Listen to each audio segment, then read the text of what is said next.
السلام عليكم متتبعي الاعزاء القدام والجداد، كيف دايرين؟ لاباس عليكم؟ نتمنى تكونوا بخير وعلى خير واحوالكم جد طيبه.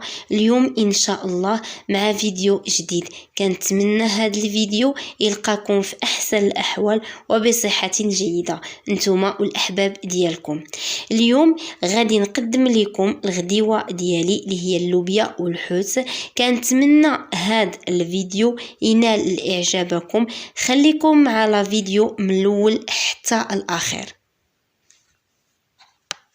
عندي هنا اللوبيا رابعه كبيره من بعد ما بزقتها ليله كامله.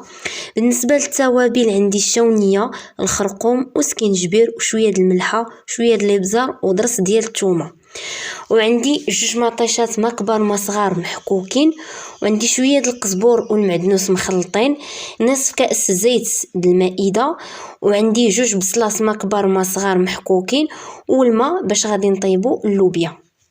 دابا غادي نرمي اللوبيا ديالنا اللي هي رابعه كبيره من بعد ما فزقتها ليله كامله.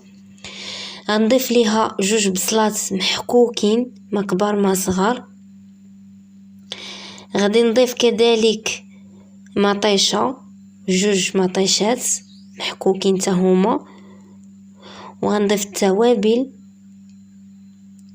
وغادي نزيد نصف كاس ديال زيت المائده ديال العنبه، واللي عنده زيت الزيتون يضيفها. انا ما عنديش درت زيت المائده. غندير قزبور والمعدنوس مخلط شويه. وبالنسبه للماء غادي ندير الكميه اللي باش غادي طيب ليا اللوبيا. من بعد ما ضفت الماء، دابا غادي نوضع الكوكوط ديالي فوق النار حتى تغلي مزيان، وغادي نقفل عليها باش غادي طيب لينا اللوبيا، ومن بعد غادي نرجع معاكم. من بعد ما غلات لينا اللوبيا ديالنا مزيان حتى اندمجات التوابل مع اللوبيا، دابا غادي نقفل عليها وغادي نخليها حتى طيب وغادي نرجع معاكم. من بعد ما غسلنا الحوت مزيان سردين كيف كتشوفوا، وحيدنا له السنسول.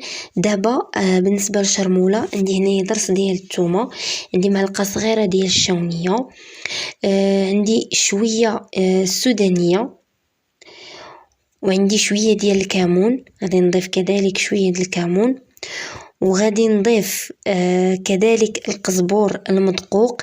انا ديجا دقه مع الملحه، داكشي علاش ما درتش الملحه مع التوابل ديال الشرموله.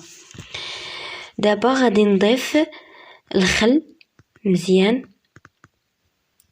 وغادي نحرك التوابل ديالي اولا شرموله، وغادي غادي نزيد شويه ديال الخل وغادي نحركهم. ومن بعد غادي نشرمل الحوت ديالي، غادي نشرمل وحده بوحده باش كتدخل شرموله مزيان. وغادي نستمر انا بنفس الطريقه حتى غادي نكمل الكميه ديال الحوت ديالي كامله، ومن بعد غادي نرجع معاكم باش غادي نقلي الحوت، ومن بعد غنوريكم الشكل النهائي ديال الغديوه ديالنا. يلا خليكم على فيديو ما تمشيو فين.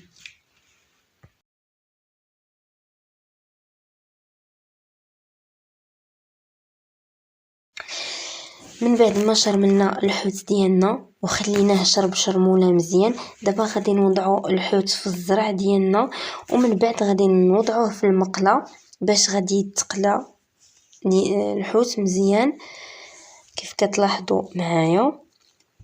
غنبقى نخليه حتى كنحس به تحمر، وغادي نقلبو كيف غتلاحظوا، وغنقلبو باش غيتحمر الجهه الاخرى.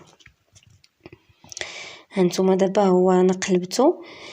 انا غنبقى مستمره بنفس الطريقه، كندير في الزرع وكنحطو في المقله حتى نسالي الكميه ديال الحوت ديالي كامله، ومن بعد غادي نرجع معاكم باش نكملوا اولا نوريكم الشكل النهائي ديال الغديوه ديالنا.